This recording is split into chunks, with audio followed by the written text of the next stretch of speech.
ஓம் சாந்தி. June 23, 2025. காலை முரளி பாப்தாதா மதுபன். சாராம்சம். இனிய குழந்தைகளே, உங்களின் முதலாவது பாடம் நான் ஓர் ஆத்மா, சரீரமல்ல. ஆத்ம உணர்வில் இருங்கள். உங்களால் தந்தையை நினைவு செய்ய முடியும். கேள்வி: உலக மக்களிடம் இல்லாத எந்த ஒரு மறைமுகமான பொக்கிஷம் குழந்தைகளாகிய உங்களிடம் உள்ளது? பதில்: தந்தையாகிய கடவுளே உங்களுக்கு கற்பிக்கின்றார் என நீங்கள் அறிந்து கொண்டிருப்பதால் சந்தோஷம் என்ற மறைமுகமான பொக்கிஷத்தை நீங்கள் கொண்டிருக்கின்றீர்கள். உங்களுடைய இந்த தற்போதைய கல்வி உங்கள் எதிர்கால அமரத்துவ பூமிக்கானதே அன்றி இந்த மரண பூமிக்கானதல்ல என்பதை நீங்கள் அறிவீர்கள்.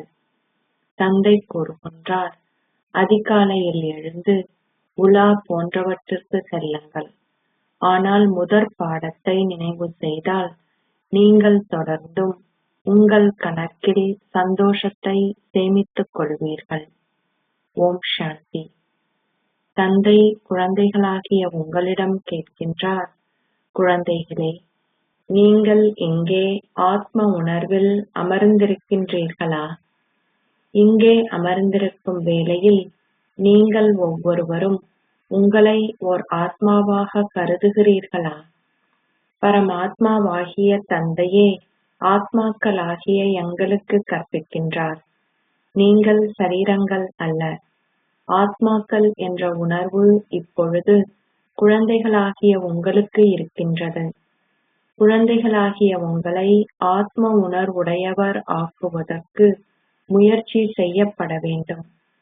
குழந்தைகளால் ஆத்ம உணர்வில் நிலைத்திருக்க முடிவதில்லை. அவர்கள் மீண்டும் மீண்டும் சரீர உணர்வு உடையவர்கள் ஆகுகின்றார்கள்.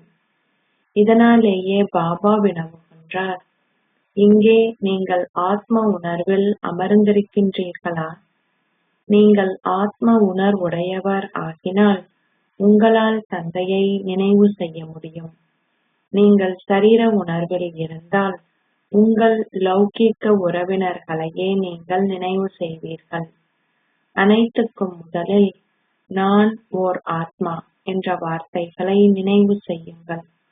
இந்த ஆத்மாவாகிய எண்ணில் 84 பிறவிகளின் பாகம் பதியப்பட்டுள்ளது. நான் ஓர் ஆத்மா என்பதை மிக உறுதியாக்கிக் கொள்ளுங்கள். அரை கல்பமாக நீங்கள் சரீர உணர்வு உடையவராக இருந்து வருகின்றீர்கள். சங்கம யுகமான இப்பொழுது மாத்திரமே குழந்தைகளாகிய நீங்கள் ஆத்ம உணர்வு உடையவர்கள் ஆக்கப்படுகின்றீர்கள். உங்களை ஓர் சரீரம் என கருதுவதால் உங்களால் தந்தையை நினைவு செய்ய முடியாதுள்ளது. ஆகவே இந்த பாடத்தை உறுதியாக்கிக் கொள்ளுங்கள். இந்த ஆத்மாவாகிய நான் எல்லையற்ற தந்தையின் ஒரு குழந்தை ஆவேன். உங்கள் சரீரத்தின் தந்தையை நினைவு செய்யுமாறு உங்களுக்கு என்றுமே கற்பிக்கப்படுவதில்லை. தந்தை கூறுகின்றார், இப்பொழுது உங்கள் பரலோக தந்தையாகிய என்னை நினைவு செய்யுங்கள். ஆத்ம உணர்வு உடையவர்கள் ஆகுங்கள். சரீர உணர்வு உடையவர்களாக இருப்பதனால் நீங்கள் சரீர உறவினர்களையே நினைவு செய்கின்றீர்கள்.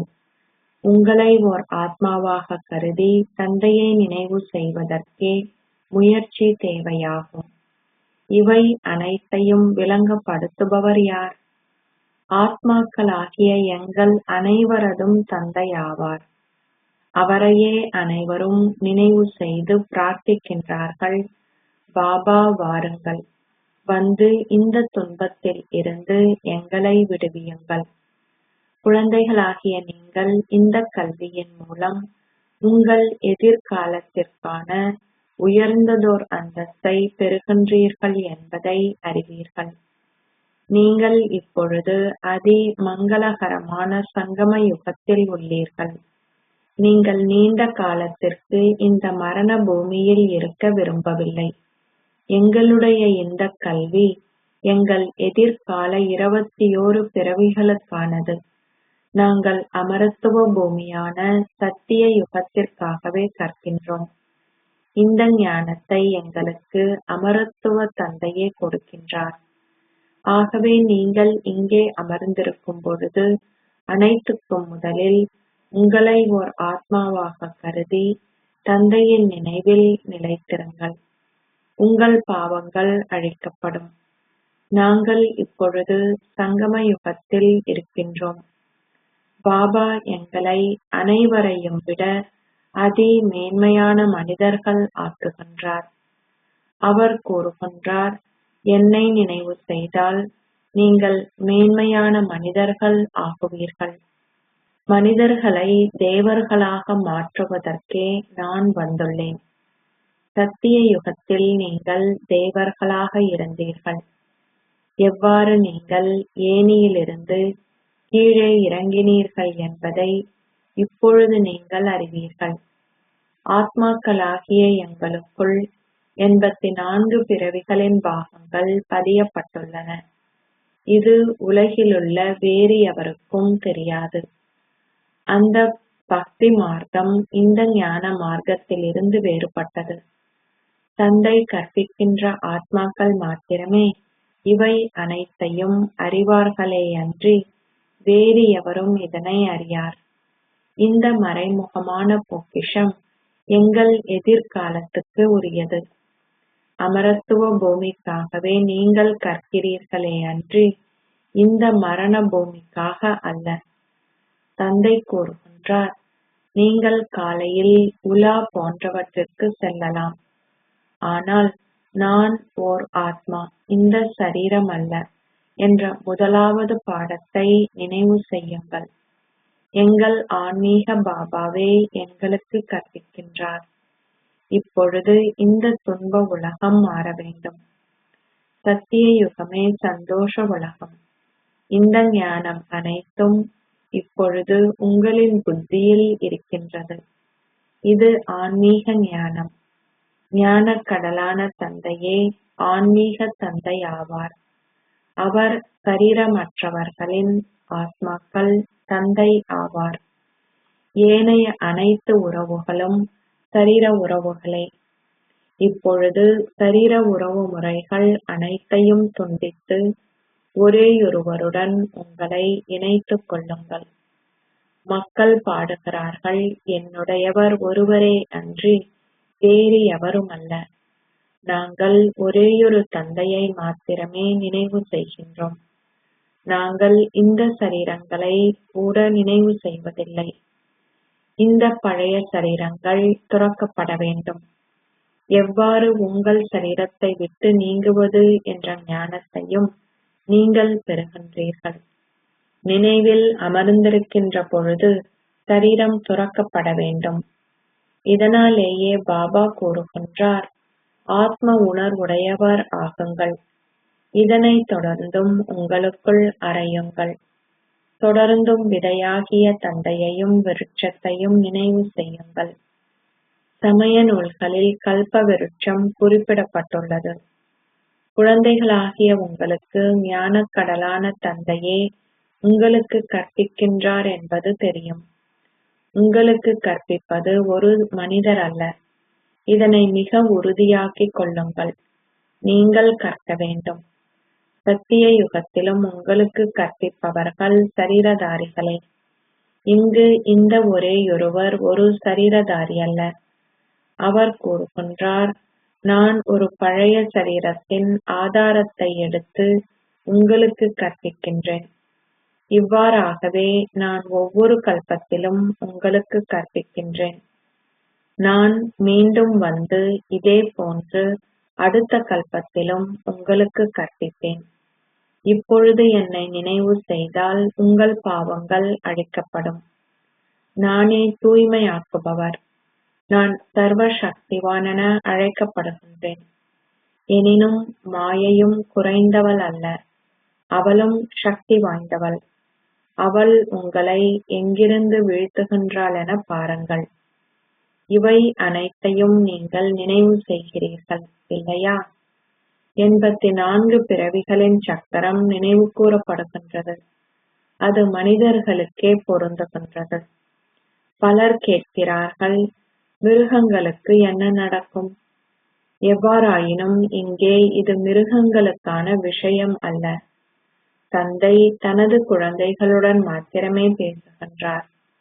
வெளியிலிருந்து வருபவர்களுக்கு தந்தையை கூட தெரியாது. எனவே அவர்கள் அவருடன் எதைப் பற்றி பேசுவார்கள்? பாபாவை சந்திக்க விரும்புவதாக சிலர் கூறுகின்றார்கள். எனினும் அவர்கள் முற்றிலுமாக அவரை அறிந்து கொள்ளாததால் அவர்கள் அமர்ந்திருந்து சகல வகையான பிழையான கேள்விகளையும் கேட்பார்கள். 7 நாட் பாடநெறியை பெற்ற பின்னரும் அந்த ஒரேயொருவரே எங்கள் எல்லையற்ற தந்தை என்பதை சிலர் முற்றிலும் புரிந்து கொள்வதில்லை. பழைய பக்தர்களாலும் பெருமளவு பக்தி செய்தவர்களாலும் இந்த ஞான விஷயங்கள் அனைத்தையும் தங்கள் புத்தியில் வைத்திருக்க முடியும். குறைந்தளவு பக்தி செய்தவர்களால் மிக குறைந்தளவு ஞானத்தையே தங்கள் புத்தியில் வைத்திருக்க முடிகின்றது. நீங்களே பக்தர்கள் அனைவருக்குள்ளும் பழமை வாய்ந்தவர்கள். பக்தியின் பலனை வழங்குவதற்காகவே கடவுள் வருகின்றார் என நினைவு கூறப்படுகின்றது. ஆனால் அது என்ன என்பதை எவரும் அறியார். பக்தி மார்க்கம் இந்த ஞான மார்க்கத்தில் இருந்து முற்றிலும் வேறுபட்டது. முழு உலகத்தவர்களும் பக்தி மார்க்கத்திலேயே உள்ளார்கள். பல மில்லியன்களுள் ஒரு கைப்பிடி அளவினரே வந்து இந்த ஞானத்தை கற்கின்றார்கள். இந்த விளக்கம் மிக இனிமையானது. மனிதர்கள் மாத்திரமே 84 பிறவிகளின் சக்கரத்தை புரிந்து கொள்கின்றார்கள். முன்னர் நீங்கள் எதனையுமே அறிந்திருக்கவில்லை. நீங்கள் சிவனை ஏனும் அறிந்திருக்கவில்லை. சிவனுக்கு பல ஆலயங்கள் உள்ளன. மக்கள் சிவனை வழிபடுகின்றார்கள். அவர்கள் அவருக்கு மலர்களை படைத்து அவரை வணங்குகின்றார்கள். ஆனால் அவரை ஏன் வழிபடுகின்றார்கள் என்பதை அவர்கள் அறியார்கள். அவர்கள் லக்ஷ்மி நாராயணனை ஏன் வழிபடுகின்றார்கள் என்பதையோ அல்லது அவர்கள் எங்கே சென்றுள்ளார்கள் என்பதையோ அறியார்கள்.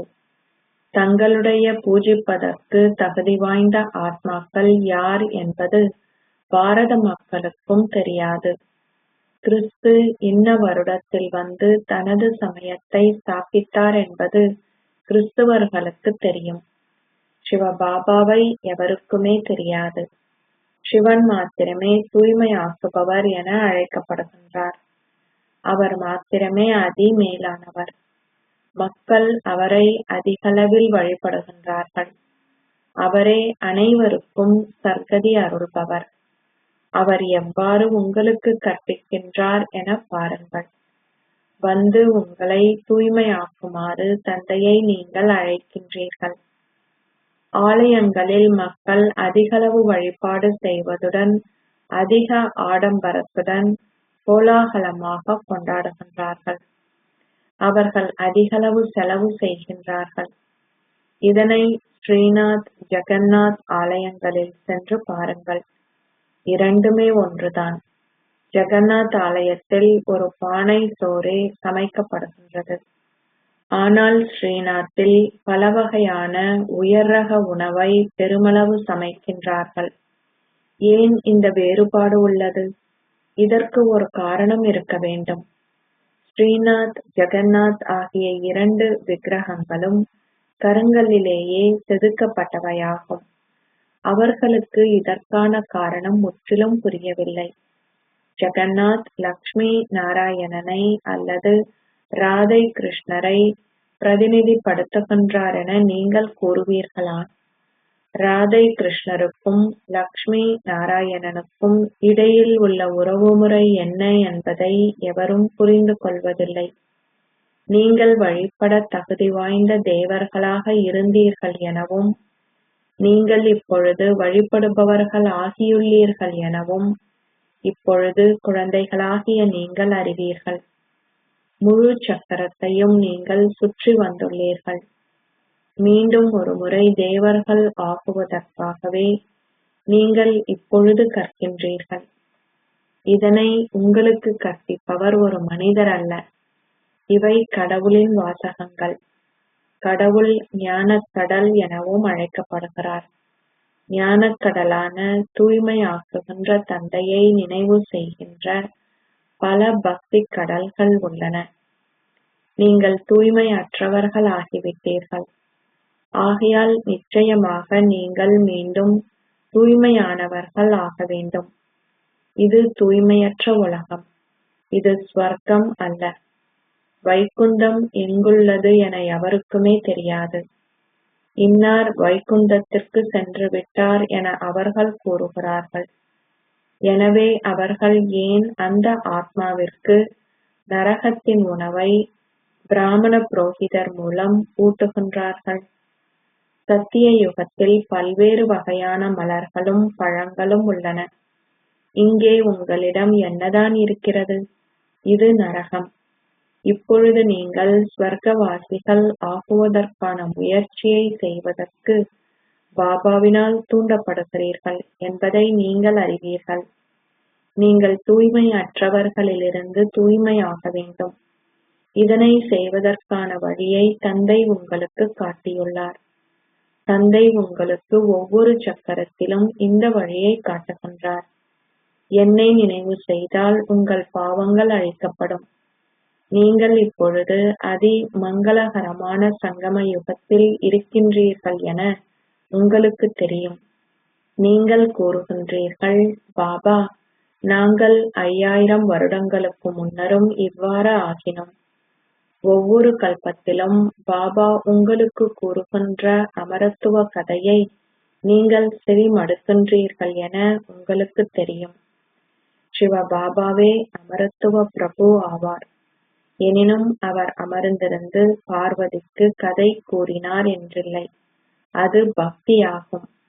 இந்த ஞானம் என்றால் என்ன, பக்தி என்றால் என்ன என்பதை இப்பொழுது நீங்கள் புரிந்து கொண்டீர்கள். பிராமணர்களின் பகலும் பிராமணர்களின் இரவும் உள்ளன. நீங்கள் பிராமணர்கள் என தந்தை விளங்கப்படுத்துகின்றார். ஆதி தேவரும் ஒரு பிராமணர். அவரை ஒரு தேவரென அழைக்க முடியாது. ஆதி தேவருடைய சிலையை பார்ப்பதற்காக மக்கள் செல்கிறார்கள். இறைவியர்களுக்கு பல பெயர்கள் கொடுக்கப்பட்டுள்ளன. நீங்கள் அதிக சேவை செய்ததினாலேயே நினைவு கூறப்படுகிறீர்கள். விக்காரம் அற்றிருந்த பாரதமே பின்னர் விக்காரம் நிறைந்ததாகிவிட்டது. இப்பொழுது இது ராவணனின் ராஜ்யம். இந்த சங்கம யுகத்திலேயே குழந்தைகளாகிய நீங்கள் அதி மேன்மையான மனிதர்கள் ஆகுகின்றீர்கள். உங்கள் மீது அழிவற்ற வியாழ சகுனங்கள் உள்ளன. பின்னர் நீங்கள் அமரத்துவ பூமியின் அதிபதிகள் ஆகுகின்றீர்கள். உங்களை மனிதர்களிலிருந்து தேவர்கள் ஆக்குவதற்காகவே தந்தை உங்களுக்கு கற்பிக்கின்றார். ஸ்வர்க்கத்தின் அதிபதிகள் ஆகுவது என்றால் வியாழ சகுனத்தை கொண்டுள்ளீர்கள் என்று அர்த்தமாகும். நீங்கள் அமரத்துவ பூமியான ஸ்வர்க்கத்துக்கு நிச்சயமாக செல்வீர்கள். எனினும் நீங்கள் கற்கும் பொழுது சகுனங்கள் தளம்பல் அடைகின்றன. நீங்கள் நினைவு செய்வதற்கு முற்றிலும் மறந்து விடுகிறீர்கள். தந்தை உங்களுக்கு கூறியுள்ளார், என்னை நினைவு செய்யுங்கள். கீதையிலும் கூறப்பட்டுள்ளது, கடவுள் பேசுகின்றார். காமமே கொடிய எதிரி. மக்கள் அந்த கீதையை கற்கிறார்கள். ஆனால் அவர்கள் அந்த விகாரத்தை வெற்றி கொள்வதில்லை. இதனை கடவுள் எப்பொழுது கூறினார்? 5000 வருடங்களுக்கு முன்னர். இப்பொழுது மீண்டும் ஒருமுறை கடவுள் பேசுகின்றார். காமமே கொடிய எதிரி. அதனை வெற்றி கொள்ளுங்கள். அது உங்களுக்கு அதன் ஆரம்பத்தில் இருந்து மத்தியினூடாக இறுதி வரை துன்பத்தையே விளைவிக்கின்றது. காமமே பிரதான விகாரம் ஆகும். இதனாலேயே அனைவரும் தூய்மை அற்றவர்கள் என கூறப்பட்டது. எவ்வாறு இச்சக்கரம் சுழல்கின்றது என இப்பொழுது உங்களுக்கு தெரியும். நாடகத்திற்கேற்ப நாங்கள் தூய்மையற்றவர்கள் ஆகினோம். பின்னர் தந்தை வந்து எங்களை தூய்மை ஆக்குகின்றார். பாபா மீண்டும் மீண்டும் கூறுகின்றார், முதலில் ஆல்பா கூறுகின்றவற்றை நினைவு செய்யுங்கள். நீங்கள் ஸ்ரீமத்தை பின்பற்றுவதால் மாத்திரமே மேன்மையானவர்கள் ஆகுவீர்கள். நீங்கள் முன்னர் மேன்மையாக இருந்தீர்கள் எனவும் நீங்கள் இப்பொழுது சீரழிந்தவர்கள் ஆகியுள்ளீர்கள் எனவும் நீங்கள் புரிந்து கொள்கின்றீர்கள். நீங்கள் இப்பொழுது மேன்மையானவர்கள் ஆகுவதற்கு மீண்டும் ஒரு முறை முயற்சி செய்கின்றீர்கள். தெய்வீக குணங்களை கிரகியுங்கள். எவருக்கும் துன்பம் கொடுக்காதீர்கள். அனைவருக்கும் தொடர்ந்தும் பாதையை காட்டுங்கள். தந்தை கூறுகின்றார், என்னை நினைவு செய்தால் உங்கள் பாவங்கள் அகற்றப்படும். நீங்கள் என்னை மாத்திரமே தூய்மையாக்குபவர் என அழைக்கின்றீர்கள். எவ்வாறு தூய்மையாக்குபவர் வந்து அனைவரையும் தூய்மையாக்குகின்றார் என்பதை எவரும் அறியார். ஒரு கல்பத்திற்கு முன்னரும் தந்தை கூறினார், சதா என்னை மாத்திரம் நினைவு செய்யுங்கள்.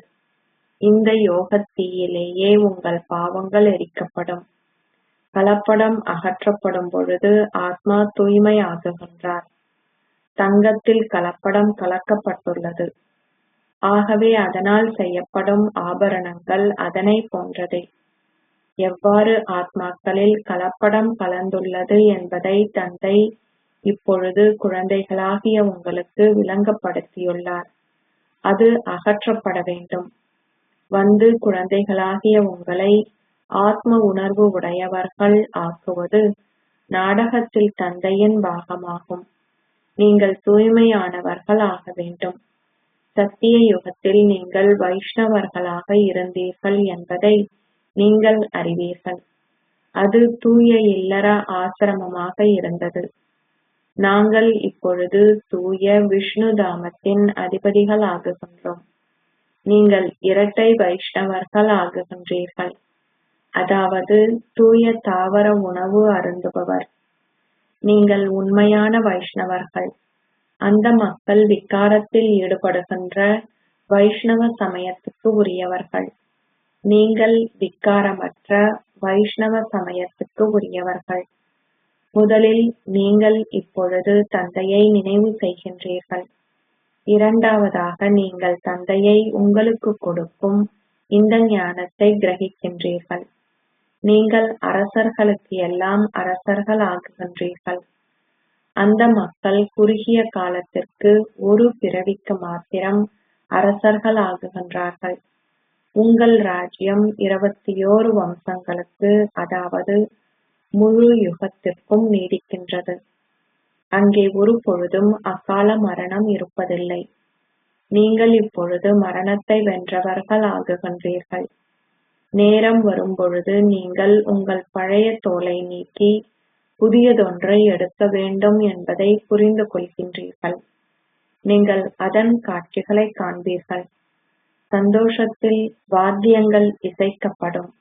நீங்கள் தமோபிரதான் சரீரத்தை நீக்கி சதோபிரதான் சரீரத்தை எடுக்கும் பொழுது அது பெரும் சந்தோஷத்துக்குரிய விஷயமாகும். அங்கு சராசரி ஆயுட்காலம் 150 வருடங்களாகும். இங்கே அவர்கள் அனைவரும் விகாரத்தில் ஈடுபடுவதனால் தொடர்ந்தும் அக்கால மரணம் இடம்பெறுகின்றது.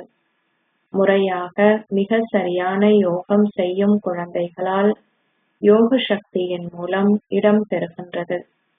முறையாக மிக சரியான யோகம் செய்யும் குழந்தைகளால் யோக சக்தியின் மூலம் தங்கள் அனைத்து பௌதீக உறுப்புகளையும் கட்டுப்படுத்த முடியும். நீங்கள் முழுமையாக யோகத்தில் நிலைத்திருக்கும் பொழுது உங்கள் பௌதீக உறுப்புகள் குளிர்மை அடைகின்றன.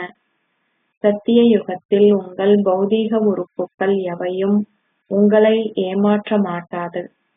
அங்கே உங்கள் பௌதீக உறுப்புகள் உங்கள் கட்டுப்பாட்டில் இல்லை என ஒரு பொழுதும் கூறமாட்டீர்கள். நீங்கள் அதிமேன்மையான அந்தஸ்தை பெறுகின்றீர்கள். இதுவே அழிவற்ற வியாழ சகுனங்கள் என அறியப்படுகின்றது. தந்தையே விருட்சத்தின் பிரபுவும் மனித உலக விருட்சத்தின் விதையும் ஆவார். விதையானவர் மேலே இருக்கின்றார். நீங்கள் அவரை மேலே நினைவு செய்கின்றீர்கள். ஆத்மா தனது தந்தையை நினைவு செய்கின்றார். எல்லையற்ற தந்தை உங்களுக்கு கற்பிக்கின்றார் என்பதை குழந்தைகளாகிய நீங்கள் அறிவீர்கள். அவர் ஒருமுறை மாத்திரமே எங்களுக்கு அமரத்துவமான கதையை கூறுவதற்கு வருகின்றார். நீங்கள் அதனை அமரத்துவ கதை என்றோ சத்தியநாராயணனின் கதை என்றோ கூறினாலும் மக்கள் அந்த கதையின் அர்த்தத்தை அறிவதில்லை. சத்தியநாராயணனின் கதையை செவிமடுப்பதால் நீங்கள் சாதாரண மனிதனிலிருந்து நாராயணன் ஆகுகின்றீர்கள். அமரத்துவ கதையை செவிமடுப்பதால் நீங்கள் அமரத்துவமானவர்கள் ஆகுகின்றீர்கள். பாபா அனைத்தையும் மிக தெளிவாக விளங்கப்படுத்துகின்றார்.